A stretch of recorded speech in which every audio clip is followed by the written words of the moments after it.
नमस्कार साथियों। हमने जो टॉपिक स्टार्ट कर रहा था वो बहुपद था। अभी बहुपद स्टार्ट है। पॉलिनोमियल्स उसमें हमने एक पद और एक घात, द्विघात और त्रिघात पर इस प्रकार के हमने बहुपद पढ़ रखे हैं। अब देखो आज जो टॉपिक है वो टॉपिक कौन सा है? आज टॉपिक है बहुपद के शून्यांकों का ज्यामितीय अर्थ। मतलब बहुपद हमारे क्या होते हैं? बहुपद होते हैं। बहुपद का जो बहुपद के शून्यांकों का बहुपद के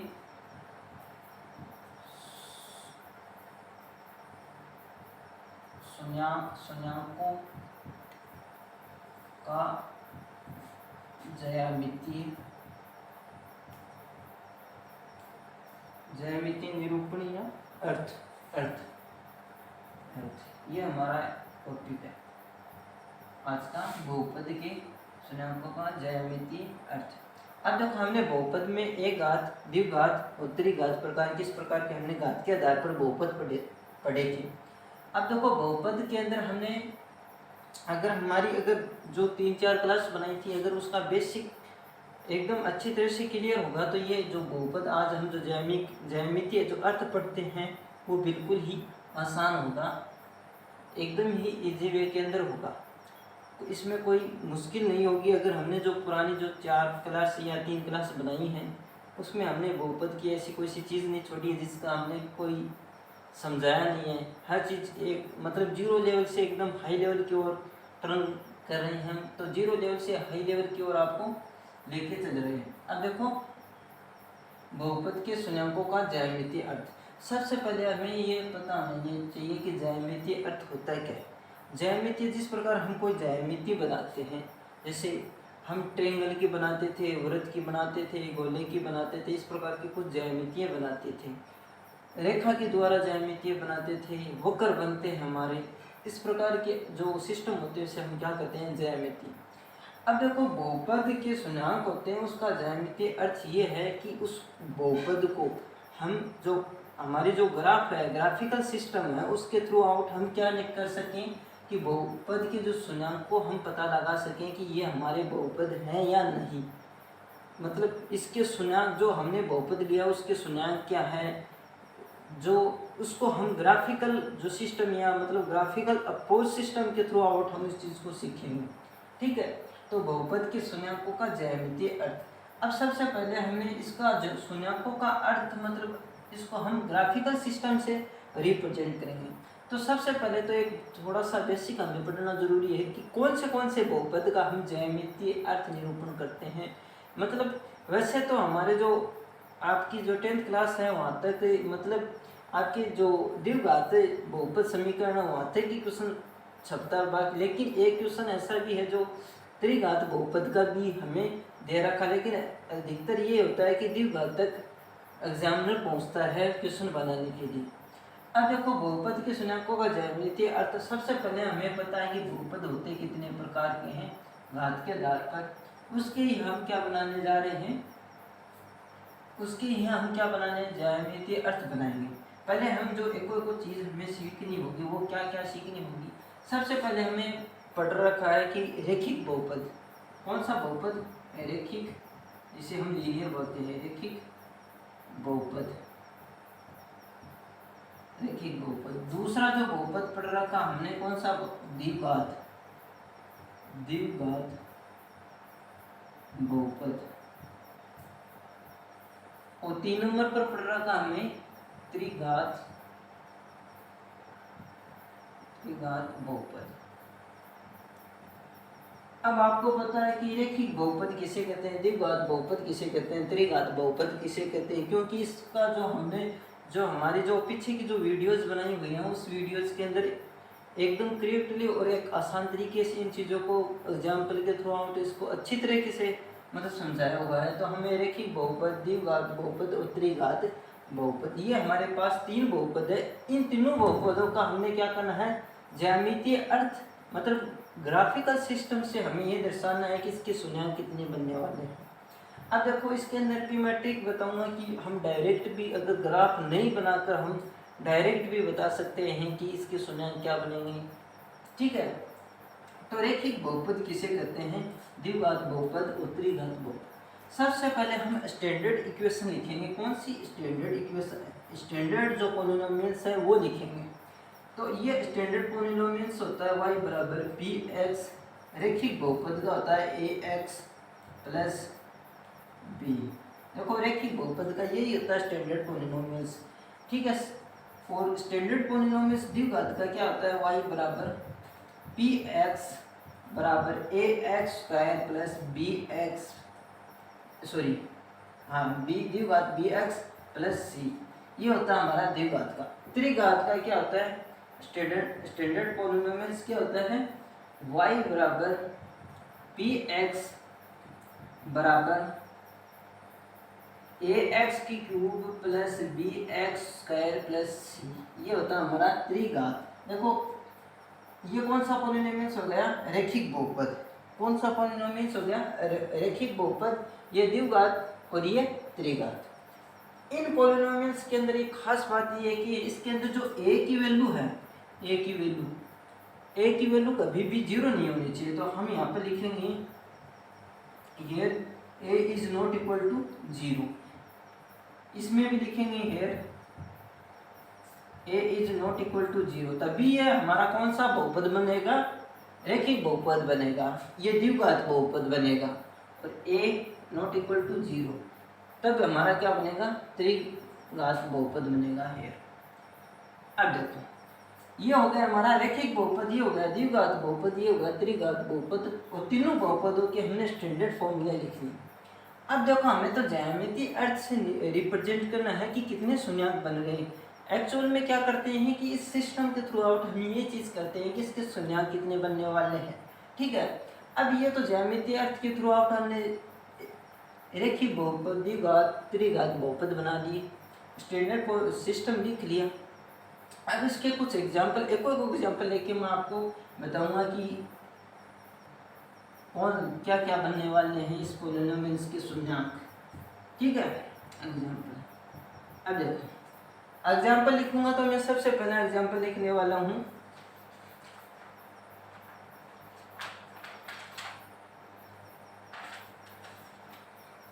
आपकी बुक का ही है, y बराबर, सॉरी थोड़ा अच्छा लिखिए, y बराबर 2x प्लस 3। ये तो हमारा कौन सा हो गया?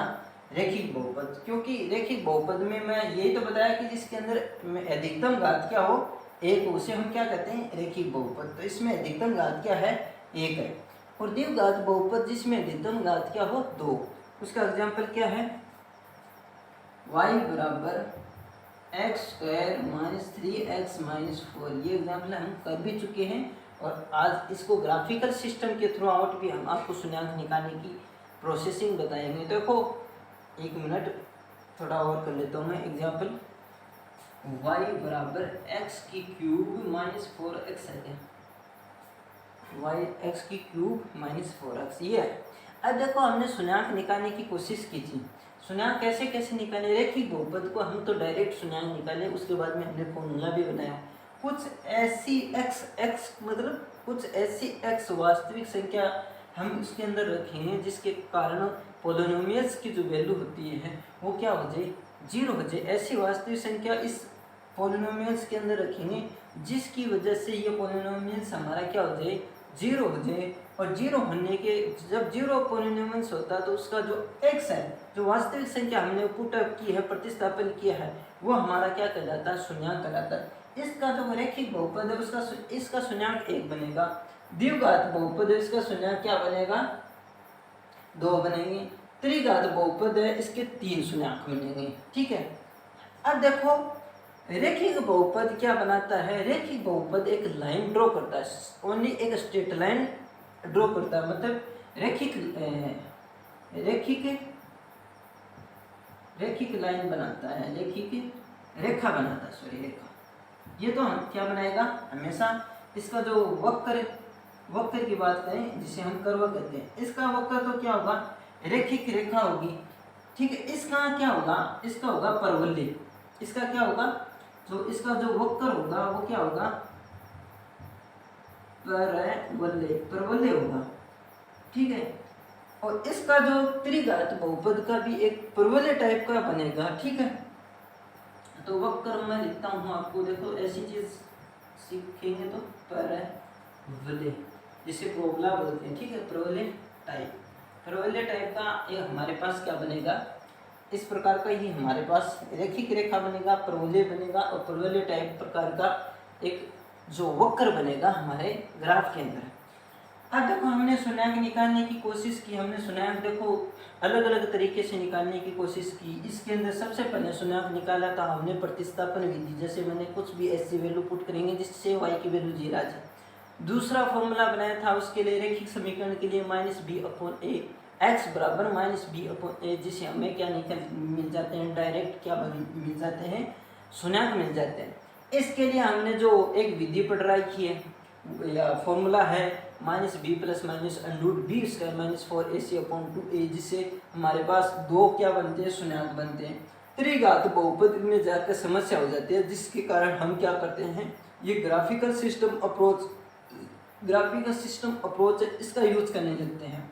अब देखो ग्राफिकल अप्रोच सिस्टम इसके अंदर भी यूज होता है, इसके अंदर भी यूज होता है, इसके अंदर भी यूज होता है, बट हमारे पास तो इसके तो नॉर्मल दो सूत्र बन गए, इसलिए हम डायरेक्ट निकाल लेते हैं। लेकिन त्रिघात बहुपद के अंदर प्रॉब्लम ये हो जाती है कि हम डायरेक्ट निकालने के लिए थोड़ी समस्या हो जाती है, इसलिए हम इस चीज़ को आगे की ओर जो ग्राफिकल अप्रोच सिस्टम है इसके अंदर हम क्या पढ़ेंगे, मतलब पढ़ेंगे। अब देखो अब मैं 1 बाय 1 एग्जाम्पल लेके आपको तीनों का तीनों एग्जाम्पल, ठीक है, तीनों के तीनों एग्जाम्पल आपको इतनी अच्छी तरीके से ये बताने वाला हूँ। प्रत्येक एग्जाम्पल देखो ये आपको नोट डाउन कर लेना है पहले,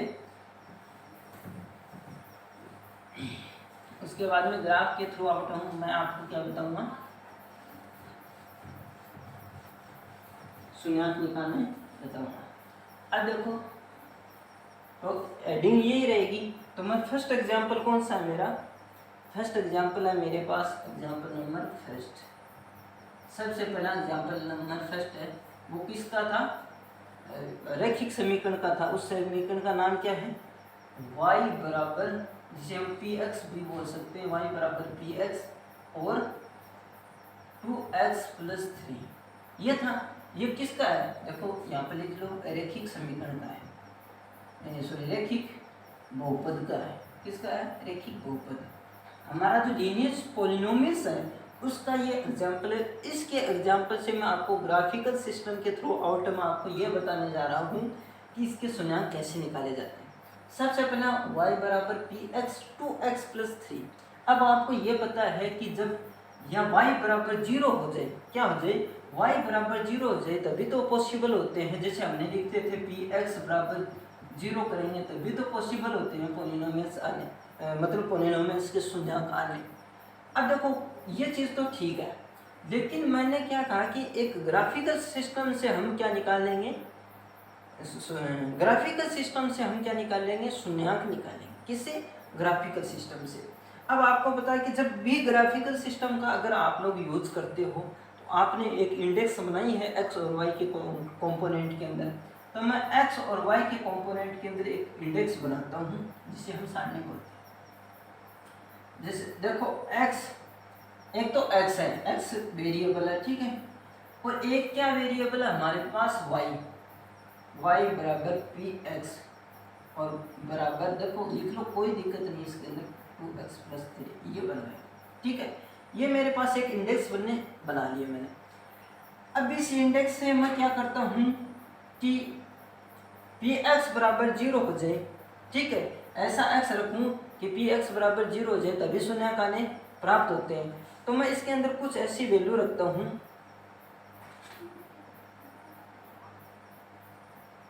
x बराबर देखो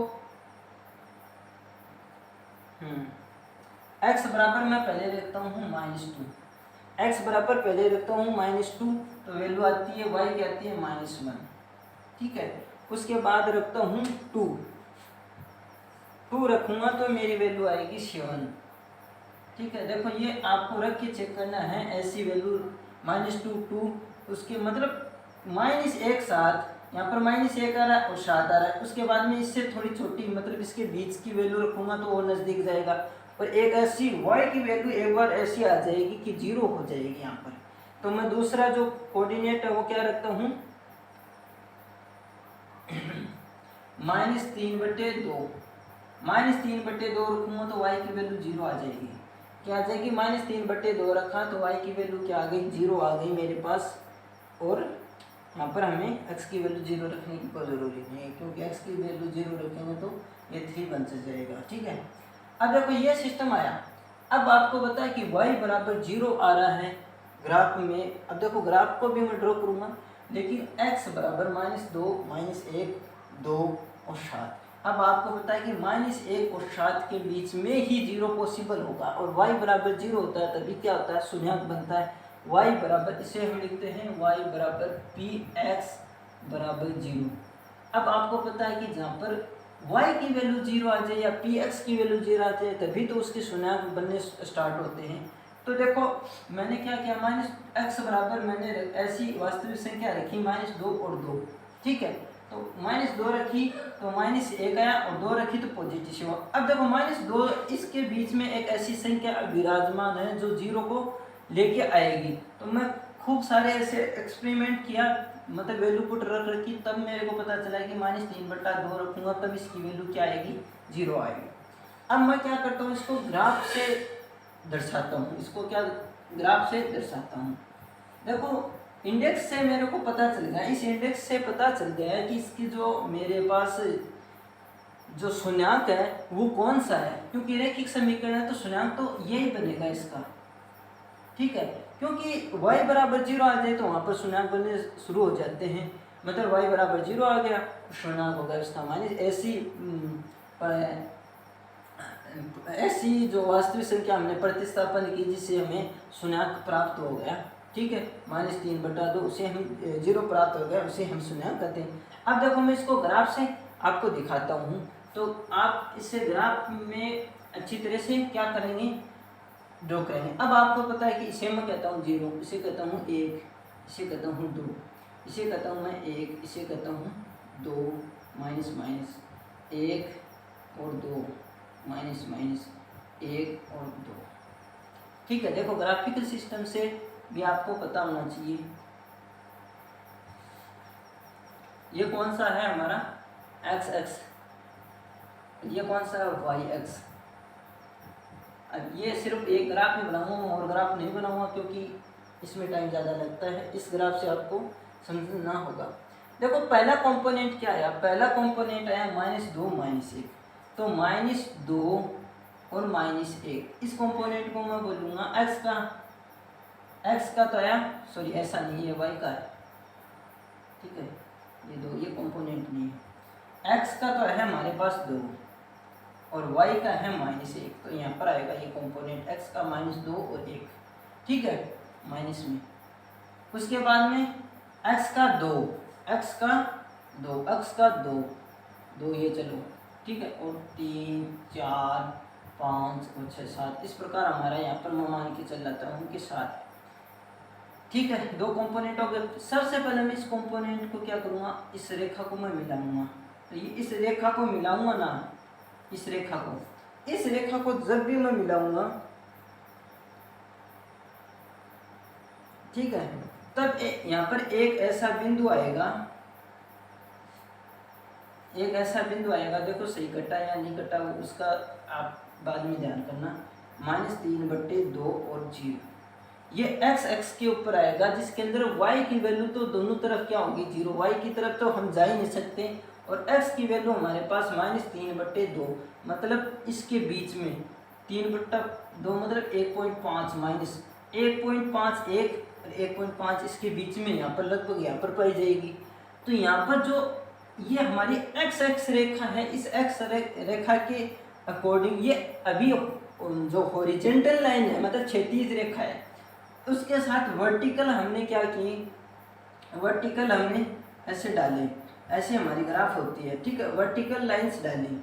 अब वर्टिकल लाइंस डाली तो हमारे यहाँ पर एक कट लगा, इस कट को या इस रेखा को जो प्रतिच्छेदन बिंदु है वहाँ पर हमारे का क्या प्राप्त होगा, शून्यांक प्राप्त हो गया। तो मैं यहाँ पर लिखूंगा प्रतिच्छेदन बिंदु कौन सा, सबसे पहले यहाँ पर लिखूंगा प्रतिच्छेदन, इंटरसेक्ट, प्रतिच्छेदन, अच्छा छेदन है, ठीक है, प्रतिच्छेदन इंटरसेक्शन लाइन है ना। प्रतिच्छेदन बिंदु कौन सा है, यहाँ पर बिंदु लिखूंगा रेखा का एक्स अक्ष के ऊपर -3/2 और 0, तो यहाँ पर -3/0 है। अब आपको पता है 0 तो y कंपोनेंट 0 आ रहा है, इसका मतलब वहाँ पर शून्यांक विद्यमान है। और x बराबर कौन सी जो वास्तविक संख्या -3/2 है, तो मैं यहाँ पर लिखूंगा उसका शून्यांक क्या होगा, शून्यांक होगा उसका, शून्यांक होगा -3/2।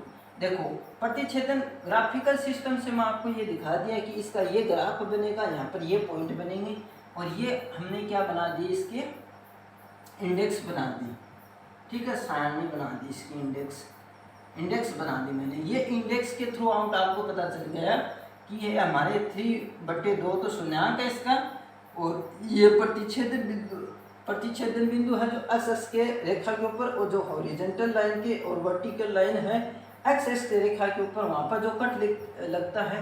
तो हमें अब देखो यहाँ पर मैं यहाँ से ये डिनोट करता हूँ कि यहाँ पे जो कौन सी साइड से दिखाऊँ, इस साइड से दिखा दे, ये चीज़ है ना, यहाँ पर ये बिंदु, इस बिंदु को यहाँ पर जो बिंदु प्राप्त हुआ, ये बिंदु कौन सा बिंदु है, ये शून्य बिंदु है।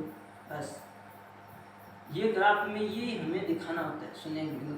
अब देखो ये रैखिक बहुपद है, रेखा बनाएगा, ये कौन सा था, रेखा का समीकरण था y = 2x + 3, ये रेखा का समीकरण था, और इस रेखा के समीकरण से हमारे शून्य बिंदु प्राप्त हुए, ठीक है। तो रैखिक जो बहुपद है उसका हमने शून्य बिंदु निकाल लिया -3/2, ठीक है।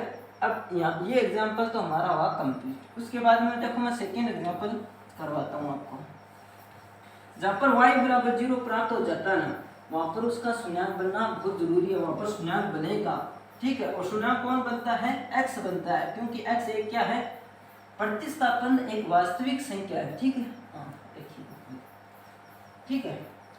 अब देखो उसके बाद में मैं एग्जाम्पल 2 नंबर पर आता हूँ, एग्जाम्पल नंबर 2 नंबर पर। एग्जाम्पल नंबर 2 क्या कहता है कि y बराबर देखो इसको px टाइप से लिख लिया करो ताकि आसान रहे, ताकि हमें ऐसा नहीं पता है कि एक इक्वेशन है, ये पॉलिनोमियल्स है, y बराबर x² - 3x - 4, इस प्रकार टाइप का जो पॉलिनोमियल्स है। अब ये पॉलिनोमियल्स तो है, बट ये मतलब कौन सी घात का है, तो द्विघात का, तो मैं यहाँ पर लिख देता हूँ ब्रैकेट में द्विघात या क्वाड्रेटिक्स पॉलिनोमियल्स है ना, द्विघात बहुपद, ये हमारा द्विघात बहुपद बन गया। अब देखो ये द्विघात बहुपद बन गया, सबसे पहले हमें पता है कि y = px, इधर की वैल्यू जो 0 होती है तभी तो इंडेक्स प्राप्त होते हैं, वो सॉरी 0 प्राप्त होता है।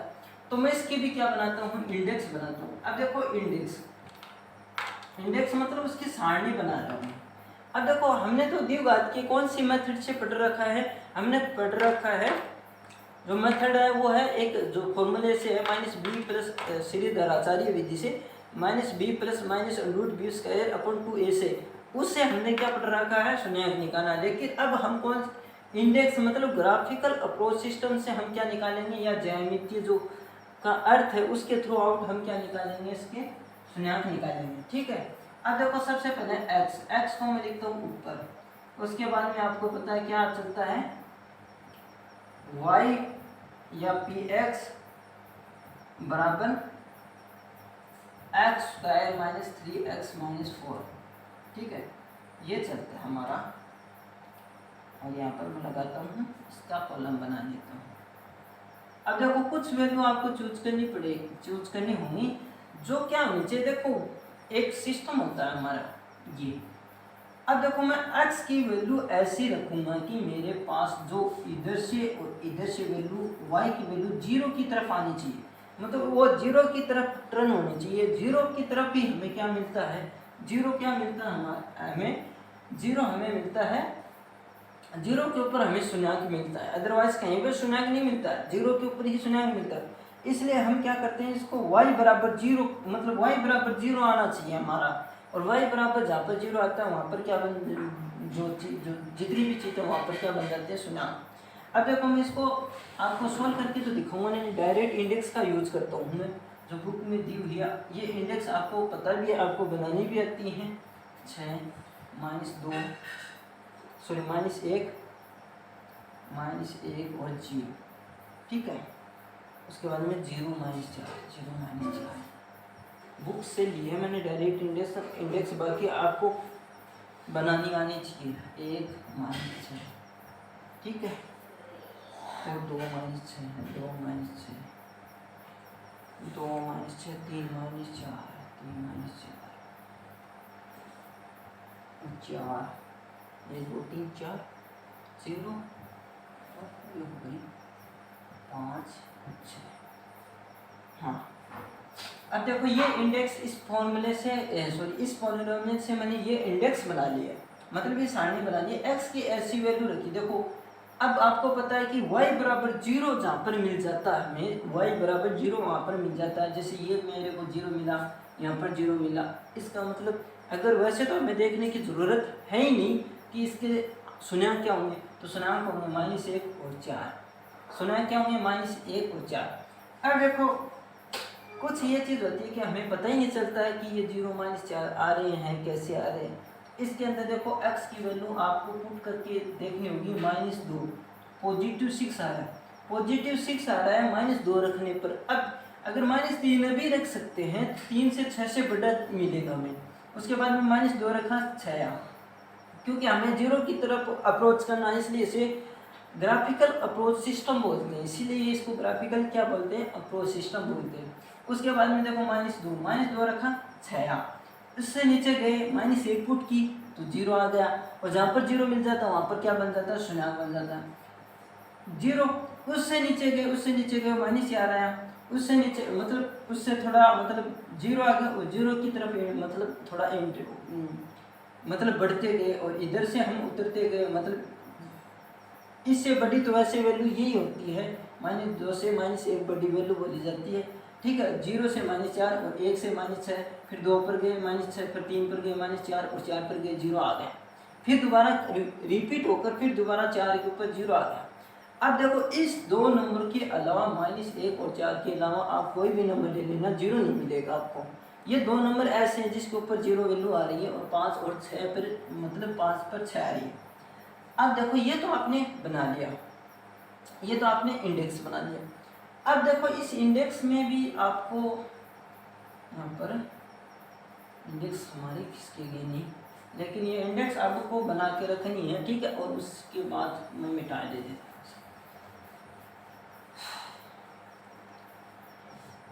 ठीक है, इंडेक्स। अब देखो इस इंडेक्स में क्या होता है, इंडेक्स को मिटा देता हूँ, इंडेक्स तो बनाएंगे।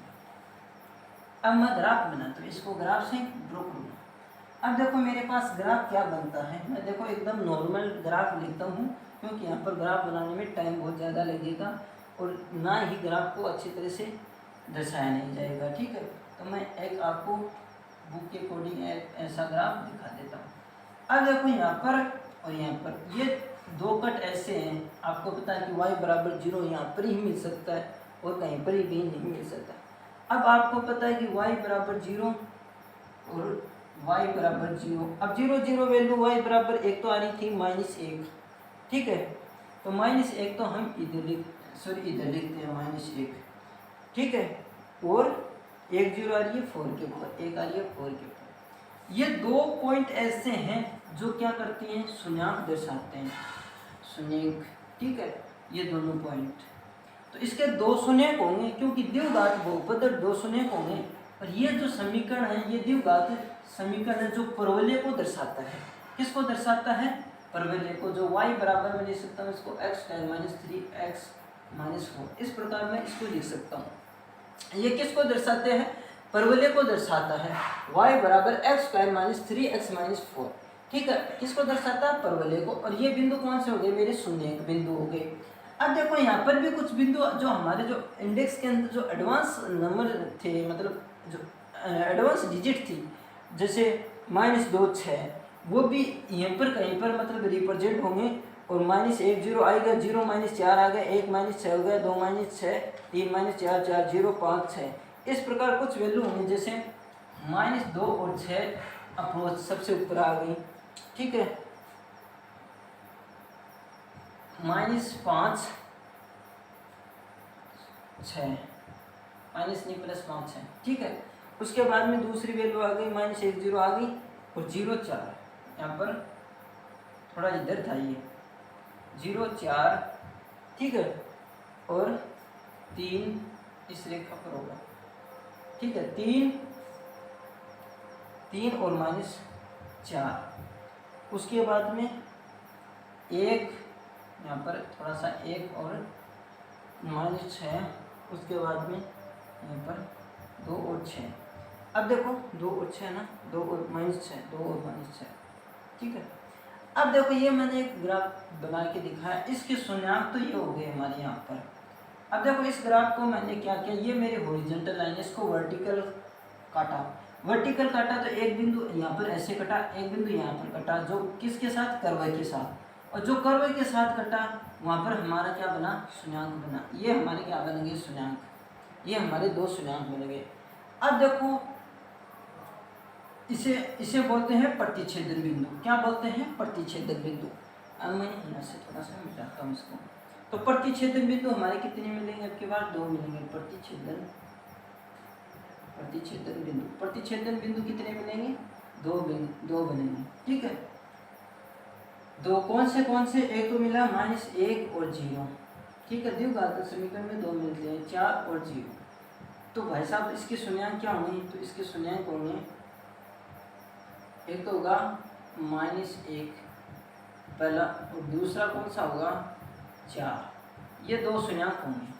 अब ये जो आकृति है वो किस प्रकार की बनाता है, आकृति है ये परवलयकार,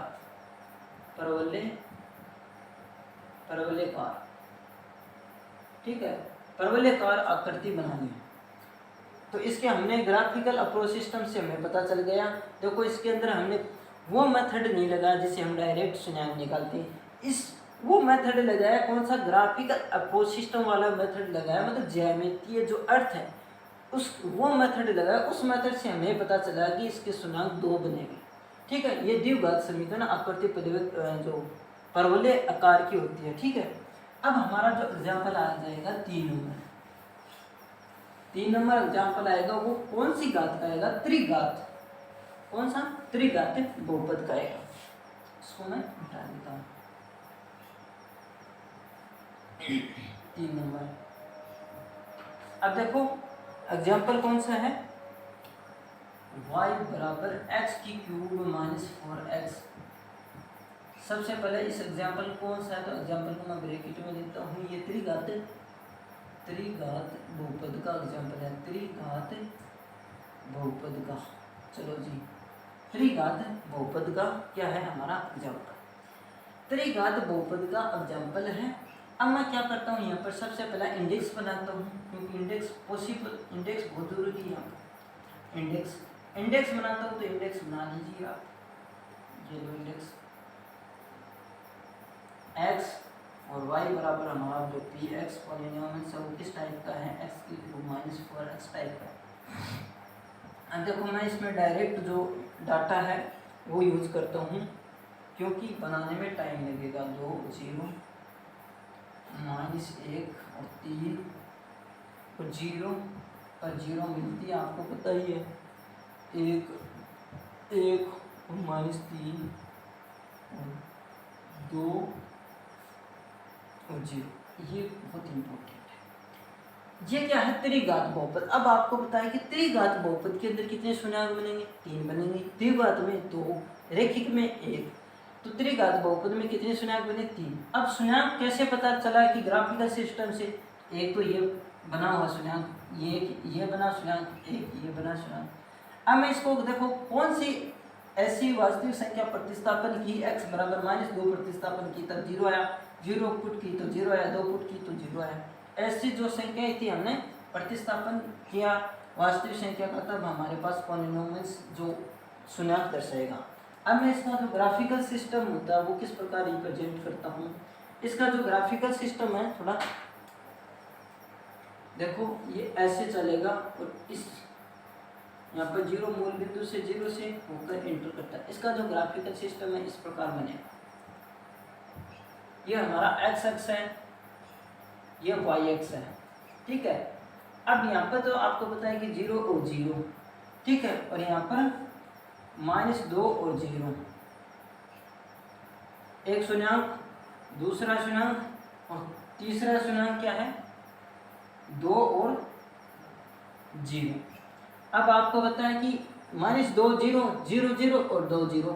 अब इसमें शून्यंक कितने हैं, त्रिघात में कितने शून्यंक मिलेंगे 3। सबसे पहले प्रतिच्छेदन बिंदु कितने, देखो हॉरिजॉन्टल लाइन को वर्टिकल लाइन के थ्रू आप काट रहे हैं, तो जहाँ पर वक्र काटता है, जहाँ पर वक्र काट रहा है वहाँ पर क्या बनेगा, हॉरिजॉन्टल लाइन को जहाँ पर वक्र काट रहा है तो वहाँ पर क्या बनेगा, प्रतिच्छेदन बिंदु बनेगा, जहाँ पर क्या बनेगा शून्यंक। तो मैं यहाँ पर लिखूँ प्रतिच्छेदन बिंदु। प्रतिच्छेदन बिंदु कौन से हैं, प्रतिच्छेदन बिंदु 3 है यहाँ पर। एक तो है -2 0 और एक क्या है 0 0 और एक और कौन सा है 2 0। तो इसके जो प्रतिच्छेदन बिंदु होंगे, ठीक है, और इसके बाद में मैं क्या लिखता हूँ, इसके शून्यंक क्या होंगे, देखो शून्यंक होंगे हमारे पास -2 1 और 0 और 2। ये क्या हो गए शून्यंक, 3 शून्यंक बन गए, -2 0 2, ये 3 शून्यंक बन गए। और ये हमारा क्या है वक्र जो क्या है y = x³ - 4x। और देखो ग्राफिकल सिस्टम में ये पता लगता है कि डायरेक्ट कि यहाँ पर शून्यंक बन रहा है, यहाँ पर शून्यंक बन रहा है, यहाँ पर शून्यंक बन रहा है, यही डायरेक्ट पता चलता है, ठीक है। तो आज के लिए काफ़ी। तो जो जितनी भी पीछे जो वीडियो बनाई है हमने वो एकदम बेस लेवल से बनाई है, कि एकदम बेसिक मतलब 0 लेवल से, जो आपको कोई करवा ही नहीं सकता है, उस 0 लेवल से मतलब कोई कंपटीशन की भी तैयारी करे ना, उसको भी वो क्या करे, अप्रोच करे, मतलब कंपटीशन को भी फाइट करे। ऐसी वीडियो बना रहा हूँ, ठीक है। ओके, तो आज के लिए इतना ही।